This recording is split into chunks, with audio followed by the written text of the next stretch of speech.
Guys, तो आज का हमारा टॉपिक है what is the basic structure of C programming language. C एक ऐसी प्रोग्रामिंग लैंग्वेज है जो अपने प्रोग्राम को लिखने के लिए एक स्ट्रक्चर को फॉलो करती है।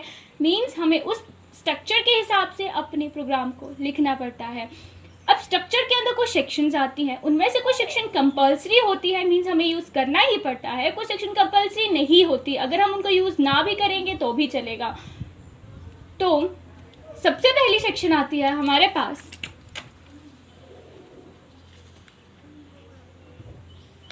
Documentation section and comment section. Documentation section को हम कमेंट सेक्शन भी बोलते हैं।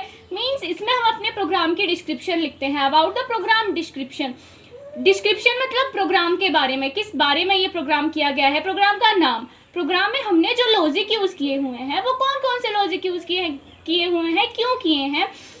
अबाउट द टाइम, टाइम के बारे में लिख सकते हैं, टाइम कौन से टाइम पे ये प्रोग्राम लिखा है। ऑथर नेम, किसने ये ऑथर का नेम, किसने ये प्रोग्राम लिखा है। डेट, कौन सी डेट पे ये प्रोग्राम लिखा है। तो हम क्या है, हर इंस्ट्रक्शन की ब्रीफ जो है डिस्क्रिप्शन दे सकते हैं कमेंट सेक्शन को यूज़ करके। मेन थिंग यहाँ पे है कि डॉक्यूमेंटेशन सेक्शन के अंदर जो भी हम लिखते हैं, कमेंट सेक्शन के अंदर जो कुछ भी हम लिखते हैं वो कंपाइलर से पूरी तरह से इग्नोर होता है।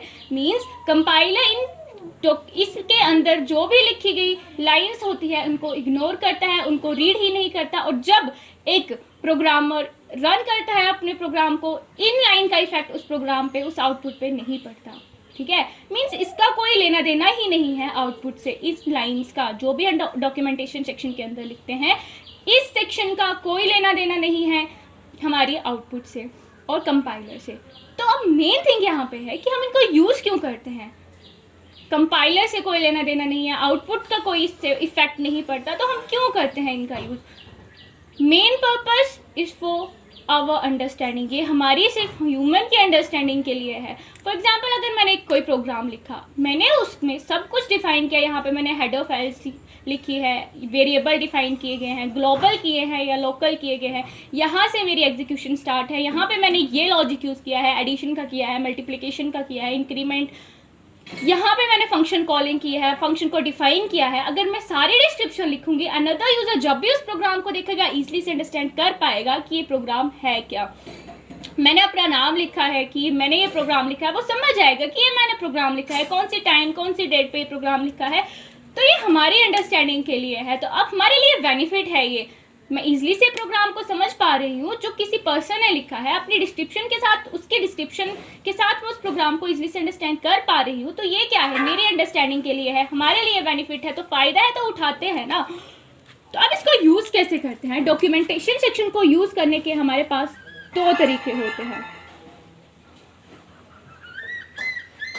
सबसे पहला है single line comment section and second is multiple line comment section.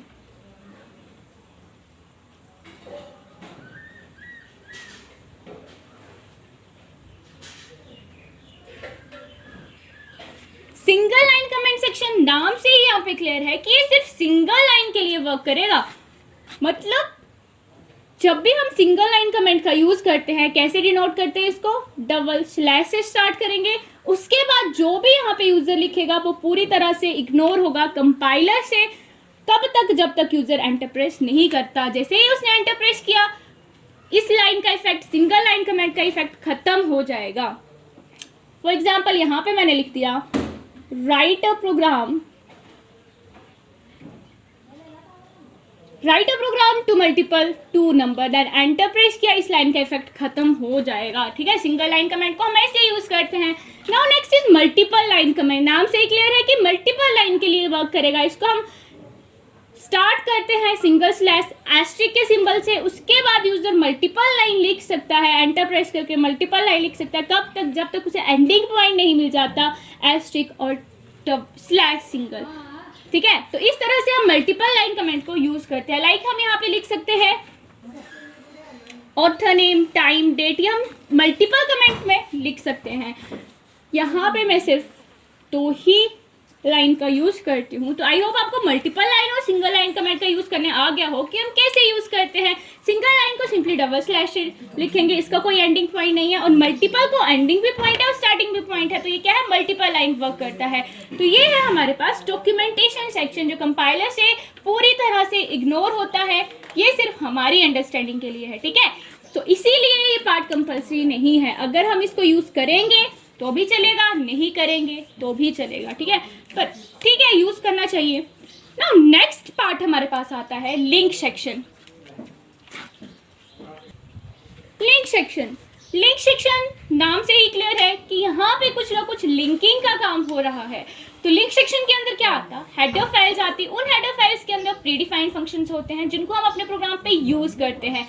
Predefined function नाम से ही क्लियर है, पहले से ही डिफाइन किए हुए फंक्शन, ठीक है। मतलब डैनिश रिचन है जिन्होंने सी प्रोग्रामिंग डेवलप की है, उन्होंने ऐसी फैसिलिटी हमें प्रोवाइड की है कुछ प्रीडिफाइंड फंक्शन को यूज करने की, जो हम यूज करते हैं, सिर्फ यूज करते हैं, लॉजिक को डिफाइन करने की जरूरत नहीं होती। इनका लॉजिक कहाँ पे होता है, हेडर फाइल्स के अंदर होता है, सिर्फ हम इनको यूज करते हैं, प्रीडिफाइंड फंक्शंस हैं। सो ये हमारे लिए बेनिफिट है, हमारे लिए एडवांटेजेस है। जब भी हम इन फंक्शन का यूज करते हैं, हम लॉजिक को एक बार भी डिफाइन नहीं करते। फॉर एग्जांपल हम एडिशन का लॉजिक यूज करते हैं तो हमें लिखना पड़ता है a+b, एडिशन का लॉजिक लिखना पड़ रहा है, 2+3, दो नंबर को ऐड करना है 2+3, तो वो बता रहे हैं कि ये ऐड हो रहा है, प्लस साइन बता रहा है। लेकिन जब हम इन फंक्शन को यूज करते हैं, कौन कौन से फंक्शन होते हैं, printf, scanf, getch, math, POW, power, बहुत सारे फंक्शन होते हैं हमारे पास जिनको सिर्फ हम यूज करते हैं, और उनका मतलब कंपाइलर ऑटोमेटिकली सर्च करता है कहाँ से, हेडर फाइल से। तो हेडर फाइल जैसे कि, तो ये हमारे पास कुछ हेडर फाइल्स होती है जिनको हम यूज करते हैं कॉमन हर प्रोग्राम पे। stdio.h के अंदर हमारे पास फंक्शन आते हैं जैसे कि printf function, scanf function, printf for input, scanf for printf for output, scanf for input. conio.h के अंदर आते हैं getch function and clear screen function.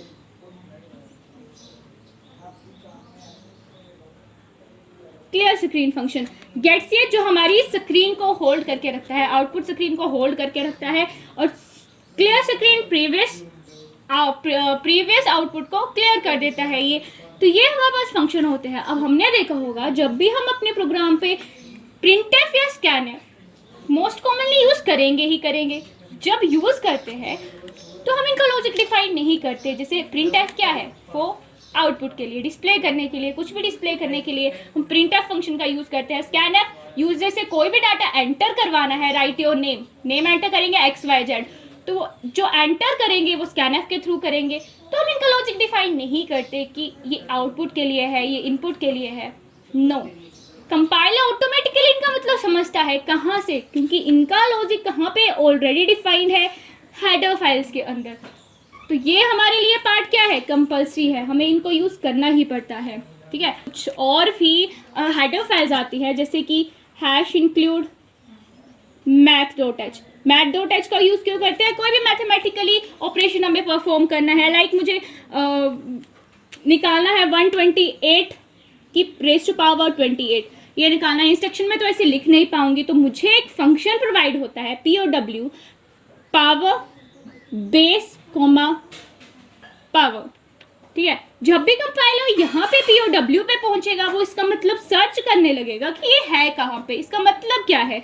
तो क्या होता है, ये हमारे पास प्री प्रोसेसर डायरेक्टिव होते हैं जो यहाँ से कोड लेते हैं, math.h के अंदर कोड लेंगे, कोड को हैश की जगह हटाकर हमारा कोड एक्सपैंड हो जाएगा, मतलब जो भी कोड होगा वो यहाँ पे आ जाएगा। इसके लिए अलग फाइल सेव होती है .t नाम की, जो हमें शो नहीं होती।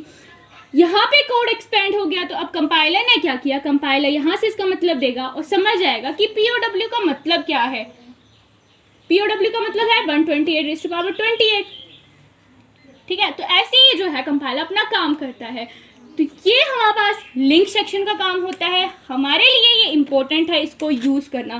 क्यों इंपॉर्टेंट है यूज करना, खुद ही सोचिए। हम प्रोग्राम क्यों बनाते हैं, ताकि हमें कोई ना कोई आउटपुट मिले, कुछ ना कुछ हमें रिजल्ट मिले। तो रिजल्ट मिलने के लिए हमें इनपुट भी एंटर करने पड़ेगी, या डिस्प्ले होने के लिए हमें आउटपुट printf का यूज करना पड़ेगा, इनपुट एंटर करनी है तो scanf का यूज करना पड़ेगा, ठीक है। तो अब हम जब इन फंक्शंस का यूज़ करेंगे तो इन फंक्शन का मतलब कहाँ पे है, हेडर फाइल्स में है, तो हेडर फाइल्स भी यूज़ करनी पड़ेगी। तो इसीलिए बोलते हैं लिंक सेक्शन इज एसेंशियल, ये इंपॉर्टेंट है, हमें यूज़ करना है, इसके बिना प्रोग्राम हमारे कोई फ़ायदा नहीं है, रन नहीं होगा। ठीक है, तो ये क्या है, कंपल्सरी है हमारे प्रोग्राम के लिए। देन हमारे पास डेफिनेशन सेक्शन। अभी डेफिनेशन सेक्शन क्या होता है, इसके अंदर हम सिंबॉलिक कांस्टेंट को डिफाइन करते हैं। कांस्टेंट क्या होते हैं, जिनकी वैल्यू को एक बार डिफाइन कर दे तो पूरे प्रोग्राम पे वो वैल्यू सेम रहती है। कैसे इनको यूज करते हैं, हैश डिफाइन,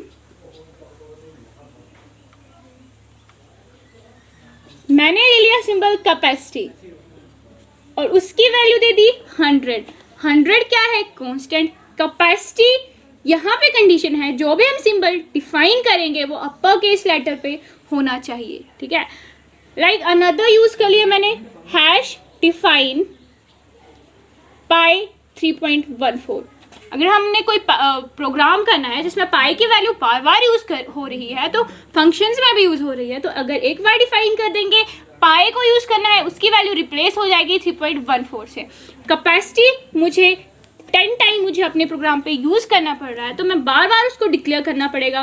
ठीक है, बार बार मैंने डिक्लेयर किया कैपेसिटी, हर प्रोग्राम पे कैपेसिटी 100, कैपेसिटी 100, कैपेसिटी 100।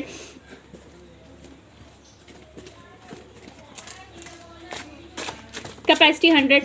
अब मुझे क्या है, अपनी वैल्यू को, लेकिन मैं अगर इसको ऐसे डिफाइन ना करके एक ही बार कैपेसिटी को 100 डिफाइन कर दूं, फिर मैं बस कैपेसिटी को यूज़ करूंगी, उसकी वैल्यू ऑलरेडी फिर ऑटोमेटिकली 100 पे रिप्लेस हो जाएगी। मेरे लिए यहाँ पे बेनिफिट क्या है, मैंने अगर ऐसे एक डेफिनेशन सेक्शन को यूज़ ना करके कैपेसिटी को हर फंक्शंस पे मैंने डिक्लेयर किया होता और उसको यूज़ किया होता, तो अब मुझे कैपेसिटी की वैल्यू 100 ना चाहिए, 10 चाहिए। तो हर प्रोग्राम पे मुझे अगेन 10 इसको लिखना पड़ेगा। ठीक है, अगेन इसको रफ करना पड़ेगा, 100 की जगह 10 हर जगह 5 टाइम 10 टाइम जितनी बार भी मैंने कैपेसिटी को यूज़ किया है चेंज करना पड़ेगा। तो अगर मैं इसको ऐसे यूज़ ना करके एक ही बार इसको ऊपर डिफाइन कर देती डेफिनेशन सेक्शन पे, तो मेरे लिए क्या होता है, यहाँ पे बेनिफिट होगा, एक ही बार मैं इसको चेंज करूँगी। ठीक है, तो ये क्या है, बेनिफिट है। ये सेक्शन क्या होती है, कंपल्सरी नहीं होती हमारे प्रोग्राम के लिए, इसको यूज़ कर भी सकते हैं, नहीं भी कर सकते, एसेंशियल नहीं है। ये हमारे पास हो गई डेफिनेशन सेक्शन। यहाँ पे हमने बोला इंपॉर्टेंट क्या है, जो भी हम सिंबल डिफाइन करेंगे वो अपर केस लेटर पे होनी चाहिए। Global declaration section. Global declaration section होती है जहाँ पे हम अपने वेरिएबल्स और फंक्शंस को डिफाइन करते हैं। अब हम अपने प्रोग्राम पे वेरिएबल और फंक्शन को दो तरह से डिफाइन करते हैं, एक ग्लोबल मेथड से, एक लोकल मेथड से। यहाँ पे कौन सा मेथड है, ग्लोबल डिक्लेरेशन सेक्शन। मींस हमने अपने वेरिएबल और फंक्शन को मेन फंक्शन के बाहर डिफाइन करना है। अब इसका मतलब क्या है, अगर हम अपने वेरिएबल और फंक्शन को मेन फंक्शन के बाहर डिफाइन करेंगे, पूरे प्रोग्राम पे हम कहीं पे भी उन वैल्यू को यूज़ कर सकते हैं। चाहे मेन फंक्शन के अंदर हम उन वैल्यू को यूज़ करेंगे, मेन फंक्शन किसी भी फंक्शन के पर्टिकुलर फंक्शन के अंदर हम उन वैल्यू को यूज़ कर सकते हैं। लेकिन ऑन द अदर साइड अगर हमने अपने वेरिएबल और फंक्शन को लोकल डिक्लेरेशन पार्ट में, लोकल मेथड में डिक्लेयर किया होगा, मेन फंक्शन के अंदर अपने वेरिएबल और फंक्शन को डिक्लेयर किया होगा, तो हम उनको सिर्फ with in a particular block he use कर सकते हैं। उसकी वैल्यू सिर्फ लिमिटेड होती है एक पर्टिकुलर ब्लॉक तक ही। मतलब यहाँ पे एग्जांपल से समझते हैं, मैंने अपनी वैल्यू को इंट ए क्या किया, लोकल डिक्लेयर किया, मेन फंक्शन के अंदर डिक्लेयर किया। ठीक है, अब मैं अपनी वैल्यू को क्या करवाना चाहती हूँ, एक फंक्शन बनाया मैंने इंक्रीमेंट। अब मुझे यहाँ पे a++ करना है, अपनी वैल्यू को इंक्रीमेंट करना है। कंपाइलर जब इस लाइन पे पहुँचेगा तो वो a की वैल्यू सर्च करेगा कि a की वैल्यू है कहाँ पे, तो उसको a की वैल्यू यहाँ पे नहीं मिली। यहाँ पे a की वैल्यू डिफाइन नहीं की है मैंने, कहाँ पे की है, मेन फंक्शन के अंदर, और ये इंक्रीमेंट ऑपरेटर कहाँ पे है, मेन फंक्शन के बाहर है। अब मैं क्या करूँगी, इसे वैल्यू नहीं मिलेगी और कंपाइलर ऑटोमेटिकली अपनी तरह से कुछ भी गार्बेज वैल्यू को प्रिंट आउट करवा देगा। तो ये क्या है, मेरे लिए डिसएडवांटेजेस है, क्योंकि ये क्या है, एक लिमिट तक ही है, इसकी a की वैल्यू सिर्फ यहाँ तक ही थी। यहाँ पे अनदर एग्जांपल लेते हैं, लाइक मैंने एक ऐड ऑपरेटर लिया जहाँ पे मैंने a की वैल्यू को 10 प्रिंट करवाया और v की वैल्यू को 20 करवाया।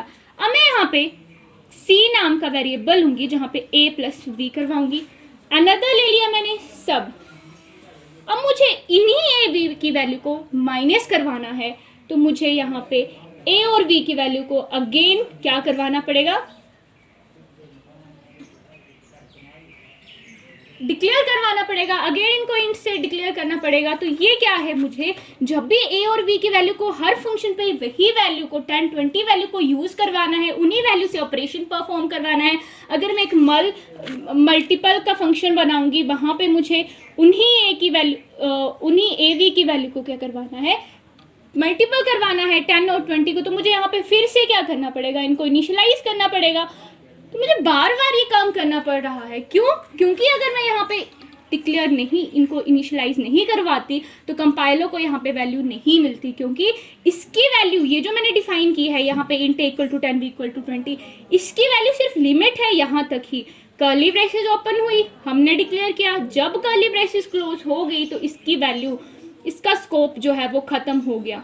ठीक है, यहाँ पे ये नहीं मिलेगी। लेकिन मुझे क्या करना पड़ रहा है, हर बार यही करना पड़ रहा है, उसको डिक्लेयर करना पड़ रहा है। तो ये क्या था, लोकल काम था, जहाँ पे डिक्लेयर किया वहीं पे यूज़ करूँगी, उसके बाहर यूज़ नहीं कर पाऊंगी। लेकिन ऑन द अदर साइड, अगर मैंने इन्हीं वैल्यू को, ये था लोकल काम, ऑन द अदर साइड अगर मैंने इन्हीं वैल्यू को ग्लोबल डिक्लेयर किया होता, ग्लोबल मीन मेन फंक्शन के बाहर डिक्लेयर किया होता int a equal to 10 and b equal to 20, तो जब भी मैं अपना कोई फंक्शन बनाऊंगी, लाइक मैंने बना दिया सब नाम का function, C equal to A minus B, add का फंक्शन बनाया, C equal to A plus B, multiple का फंक्शन बनाया, C equal to A multiply B. तो मेरी वैल्यू जब भी कंपाइलर यहाँ पे पहुंचेगा, वो क्या करेगा, ग्लोबली सर्च करेगा कि ग्लोबली डिक्लेयर किया है या नहीं। यस, उसे ग्लोबल मिल गया, तो ये वैल्यू यहाँ पे ले लेगा 10 माइनस 20, ठीक है, यहाँ पे ले लेगा 10 प्लस 20, यहाँ पे ले लेगा 10 मल्टीप्लाई बाय 20। तो ये क्या है, मैंने अपनी वैल्यू और फंक्शंस को, वैल्यू को क्या किया है, मैंने ग्लोबल डिक्लेयर किया है। तो ये क्या था, मेरा ग्लोबल मेथड था कि अगर मैं अपने वेरिएबल और फंक्शन को एक ही बार ग्लोबल डिक्लेयर कर दूंगी, तो मैं थ्रू आउट द प्रोग्राम कहीं पे भी उनको यूज़ कर सकती हूँ। लाइक अब ये क्या हो गया, ये वेरिएबल डिक्लेयर किए थे, अब मैं ले लेती हूँ फंक्शन। फंक्शन क्या होते हैं, जैसे सब, अगर उनको मैंने मेन फंक्शन के बाहर ले लिया होता, लाइक यहाँ पे मैंने एक फंक्शन ले लिया void सब, ठीक है, फंक्शन ले लिया। अब मैं इस सब फंक्शन को यहाँ पे यूज़ कर सकती हूँ, ओके, कहीं पे भी यूज़ कर सकती हूँ, मेन फंक्शन के अंदर यूज़ कर सकती हूँ, ओके, कोई एरर नहीं देगा मुझे। लेकिन अगर मैंने क्या किया होता, यहाँ पे सब फंक्शन दिया होता void सब, तो मैं इस फंक्शन को यहाँ पे यूज़ नहीं कर सकती थी। मुझे इस फंक्शन को, जो मैंने ये कोड लिखा है सबका, वो मुझे इस कर्ली ब्रेसेस के जो मेन फंक्शन की body part, close body part होता है, वहीं पे इसको मुझे डिफाइन करना पड़ता, वहीं पे कॉल करवाना पड़ता। तो ये क्या है, मेरे कुछ लोकल का काम था ये, जो मुझे पर्टिकुलर ब्लॉक तक ही वो लिमिटेड रहती है। लेकिन अगर मैंने ऑन द अदर साइड यहाँ पे डिक्लेयर किया होता, तो क्या होता, मैं उसको कहीं पे भी यूज़ कर सकती हूँ। तो ये किसका काम था, ये ग्लोबल का काम था। मेरे लिए बेनिफिट था कि अगर मैं कोई वैल्यू को अगेन यूज़ कर रही हूँ, हर फंक्शन पे मुझे उन्हीं वैल्यू को यूज़ करना, तो बस मैं उनको एक बार ग्लोबल डिफाइन कर दूंगी, अगेन यूज़ कर सकती हूँ। तो ये हमारे लिए क्या होता है, कंपल्सरी नहीं होता, ठीक है, क्योंकि मैं लोकल पे भी काम कर सकती हूँ, लोकल पे भी अलग अलग यूज़ कर रही हूँ, बस ये क्या था, टाइम ज़्यादा लगेगा। तो ये मेरे लिए कंपल्सरी नहीं है, एज़ कम्पेयर टू जैसे हमारे पास लिंक सेक्शन कंपल्सरी था, हमें यूज़ करना ही था। मेन फंक्शन, और मेन फंक्शन के अंदर आते हैं दो पार्ट। कौन कौन से दो पार्ट हैं, local declaration part and execution part. अब हम थोड़ा मेन फंक्शन के बारे में पढ़ते हैं। मेन फंक्शन के बारे में यहाँ पे 3 चीज़ें इंपॉर्टेंट है। सबसे पहले कि हमारे प्रोग्राम पे मेन फंक्शन को यूज़ करना असेंशियल है, इंपॉर्टेंट है, इसको हमें यूज़ करना ही करना पड़ेगा, ठीक है। सेकेंड थिंग यहाँ पे आती है कि हमारे प्रोग्राम कि एग्जीक्यूशन हमेशा कहाँ से स्टार्ट होती है, मेन फंक्शन से स्टार्ट होती है। मींस कंपाइलर जब भी हमारे प्रोग्राम को स्कैन करता है, स्कैन एग्जीक्यूट करने का काम करता है, तो वो कहाँ से करेगा, सबसे पहले वो मेन फंक्शन को सर्च करेगा कि मेन फंक्शन है कहाँ पे, उसको ढूंढेगा। जब उसे मेन फंक्शन मिल जाएगा तो वो मेन फंक्शन की पहली लाइन से एग्जीक्यूशन स्टार्ट कर देगा, फिर देन उसके बाद नेक्स्ट लाइन स्टार्ट होगी। तो मतलब क्या है कि मेन फंक्शन की एग्जीक्यूशन, हमारे प्रोग्राम की एग्जीक्यूशन कहाँ से स्टार्ट होती है, मेन फंक्शन से स्टार्ट होती है। थर्ड थिंग यहाँ पे है कि हमारे पूरे प्रोग्राम पे सिर्फ एक ही मेन फंक्शन होता है। ओके, तो हम यहाँ पे लिख लेते हैं सबसे पहले मेन फंक्शन। अब मेन फंक्शन के अंदर कौन से कितने पार्ट आते हैं, 2 पार्ट। सबसे पहला पार्ट कौन सा है, local declaration part. Local declaration part पढ़ लिया था कि ये क्या होता है, जहाँ पे हम अपने वेरिएबल और फंक्शन को डिक्लेयर करते हैं।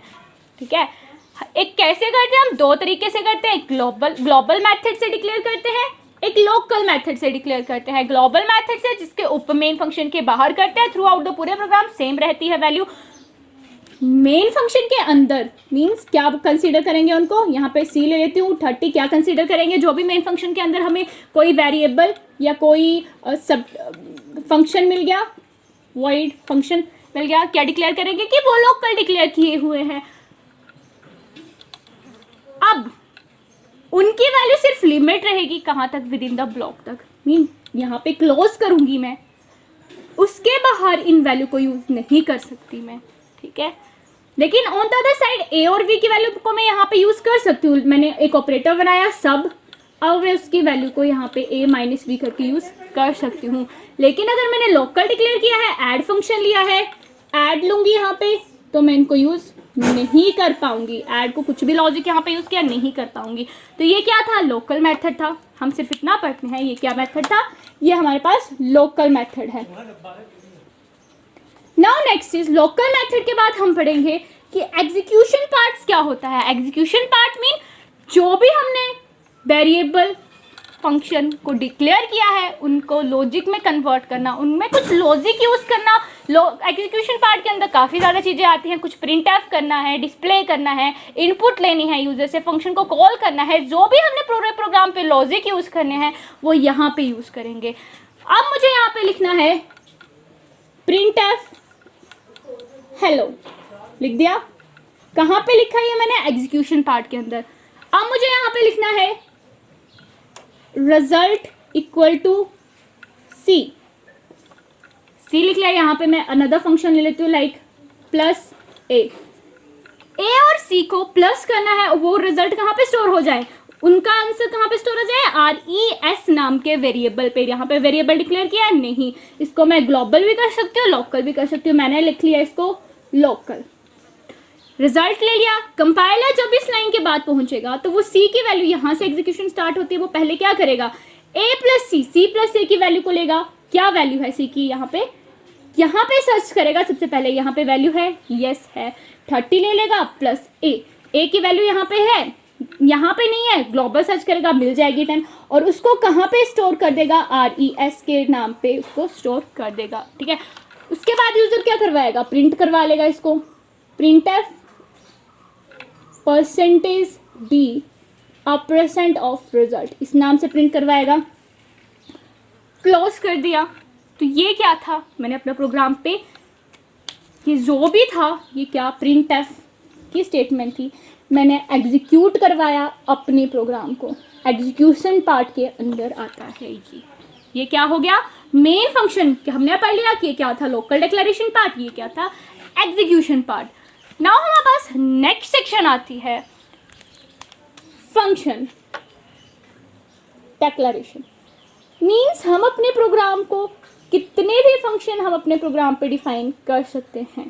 ठीक है, जब हमारे प्रोग्राम के मेन फंक्शन के बाद बॉडी क्लोज होती है, उसके बाद हम फंक्शन को यूज कर सकते हैं। ठीक है, इससे पहले भी यूज कर सकते हैं, बाद में भी, लेकिन हम अकॉर्डिंग टू द फॉर्मेट यहाँ पे स्ट्रक्चर के हिसाब से लास्ट में यूज करते हैं। हम यहाँ पे फंक्शन को यूज करते हैं, जैसे हमने ये फंक्शन यूज किए सब, ऐड। कौन से फंक्शन को यूज करते हैं, जो हमने ग्लोबली डिक्लेयर किए गए हैं। लोकली को हम बाहर यूज नहीं कर सकते, इनको हमें ग्लोबल में डिक्लेयर करना पड़ेगा। लाइक सब यूज किया, ऐड यूज किया, और इनको मैंने डिक्लेयर कहाँ पे किया, फंक्शन की डिक्लेरेशन कहाँ पे हुई, ग्लोबली। फंक्शन को डिफाइन कहाँ पे किया, मेन फंक्शन के बाहर। मेन फंक्शन के अंदर भी कर सकती हूँ इनको डिफाइन। और इनको कॉल हमेशा कहाँ पे होगी, इनकी कॉलिंग हमेशा मेन फंक्शन के अंदर, लाइक मैंने कॉल करवा दिया सब। फंक्शन के बारे में आगे हम डिटेल के बारे में पढ़ेंगे। तो ये क्या किया मैंने, इनको कॉल करवाया, फंक्शन को declare, definition and calling. Function की यहाँ पे 3 चीज़ें इंपॉर्टेंट होती है, एक डिक्लेयर करना, उसको डिफाइन करना और उसको कॉल करना। डिक्लेयर मीन वैल्यू को इनिशियलाइज कर देना, जैसे यहाँ पे किया, वैल्यू को डिक्लेयर कर देना। देन इसके बाद इनको डिफाइन करना कि प्रोग्राम में हमने क्या लेना है, एडिशन करना है, सब्ट्रैक्ट करना है, प्रोग्राम का एग्जीक्यूट क्या है, लॉजिक क्या है, वो यूज़ करेंगे। उसके बाद उनको रिजल्ट जब प्रिंट करवाएंगे, मेन फंक्शन के अंदर प्रिंट करवाएंगे, तो ये किसका काम है, ये फंक्शंस का काम है। तो हमने अपने प्रोग्राम पे पढ़ा कि स्ट्रक्चर क्या है सी प्रोग्रामिंग लैंग्वेज का। तो सी प्रोग्रामिंग लैंग्वेज का स्ट्रक्चर था, हमने पढ़ लिया। ये क्या है, global declaration part. Single line पे कमेंट के, मल्टीपल लाइन कमेंट पढ़े, मल्टीपल यूज कर सकते हैं, सिंगल पे यूज कर सकते हैं, सिंगल लाइन कमेंट यूज कर सकते हैं। हेडर फाइल इंपॉर्टेंट है, क्योंकि जब भी हम अपने प्रोग्राम पे प्री डिफाइंड फंक्शन को यूज करते हैं, लाइक प्रिंट एफ यहाँ पे यूज किए, उनका मतलब हमें डिफाइन करने की जरूरत नहीं पड़ी। प्रिंट एफ के बाद मैंने अगेन इसको साइड में नहीं लिखा या अगेन इसको रिजल्ट शो नहीं किया कि प्रिंट एफ का मतलब आउटपुट के लिए होता है, डिस्प्ले के लिए होता है। नो, इसका मतलब ऑटोमेटिकली यहाँ से ले लेगा। ये कौन सा है, डेफिनेशन सेक्शन। मीन्स यहाँ पे मैं कभी भी कैपेसिटी का यूज करूंगी तो कैपेसिटी की वैल्यू 10 से रिप्लेस हो जाएगी या 100 से, जिससे भी मैंने डिफाइन की होगी। फंक्शन के अंदर यहाँ पे भी मैं पाई का यूज करती हूँ, यहाँ पे या कहीं पे भी पाई का यूज करूंगी तो उसकी वैल्यू 3.1 से रिप्लेस हो जाएगी। एक ही बार मैंने उसको डिक्लेयर किया है डेफिनेशन सेक्शन में। Now then global declaration part, इसका मतलब समझ गए कि जिनको मैं मेन फंक्शन के बाहर भी कॉल करवा सकती हूँ, मीन्स वैल्यू को यूज़ कर सकती हूँ और मेन फंक्शन के अंदर भी यूज़ कर सकती हूँ ग्लोबल से। ये हमें बेनिफिट है, अगर हमें बहुत सारे फंक्शन लेने हैं, वैल्यूज को, उन्हीं वैल्यूज़ को यूज़ करना है तो मैं ले सकती हूँ। Now next is main function. Main function हमने पढ़ लिया कि मेन फंक्शन इंपॉर्टेंट है, यहीं से एग्जीक्यूशन होगी और एक ही मेन फंक्शन होता है। उसके अंदर 2 पार्ट आते हैं, एक local method. Local method means जहाँ पे हम अपनी वैल्यू को डिक्लेयर करवाते हैं, और एक एग्जीक्यूशन मैथड जहाँ पे लॉजिक यूज़ करते हैं। अब मेन फंक्शन में दोनों पार्ट में से एक पार्ट का होना इंपॉर्टेंट है, एग्जीक्यूशन पार्ट का होना इंपॉर्टेंट है, क्योंकि हम अपने प्रोग्राम को क्या करवा रहे हैं। मेन फंक्शन के अंदर अगर हम कुछ लिखेंगे ही नहीं तो क्या होगा, हमारा रिजल्ट ही शो नहीं होगा, क्योंकि कंपाइलर मेन फंक्शन के अंदर पहुंचेगा, उसके अंदर कुछ मिलेगा ही तो वेस्ट है सब। तो इसीलिए अगर मेन फंक्शन के अंदर एग्जीक्यूशन पार्ट का होना इंपॉर्टेंट है, क्योंकि अगर मैं एग्जीक्यूट करवाऊंगी, यही पार्ट लिखती हूँ, तो मुझे C++ की वैल्यू ग्लोबल मिल जाएगी। या मैं प्रिंट ही करवाऊंगी, सीधा प्रिंट करवाती हूँ, print hello world, simple program है तो वो क्या है, मैंने एग्जीक्यूट करवाया, मैंने प्रिंट एफ स्टेटमेंट लगाई तो वो कौन सा पार्ट आया, एग्जीक्यूशन पार्ट आया। नेक्स्ट हमने बोला कि मेन फंक्शन के बाहर फंक्शन को यूज़ करते हैं जब भी हम कोई एक लेंथी प्रोग्राम लिखते हैं, आगे आगे लिंक लिस्ट का करेंगे या कोई स्टैक क्यू का प्रोग्राम करते हैं, सर्कुलर लिंक लिस्ट का करते हैं, तो वो हमें फंक्शंस बनाने पड़ते हैं जिससे हमारा प्रोग्राम इजी बनता है। कोड को हम बार बार रीयूज़ कर सकते हैं एक ही बार डिफाइन करके, तो वो क्या है, फंक्शन से हमें हेल्प मिलती है। फंक्शन की 3 चीज़ें आती हैं, एक कॉलिंग, डिक्लेरेशन और डेफिनेशन, ये इंपॉर्टेंट है। तो इसी स्ट्रक्चर के हिसाब से हमें एक प्रोग्राम को लिखना पड़ता है। ओके, अब हम देखते हैं कि कैसे हम अपने एक प्रोग्राम को रन करते हैं।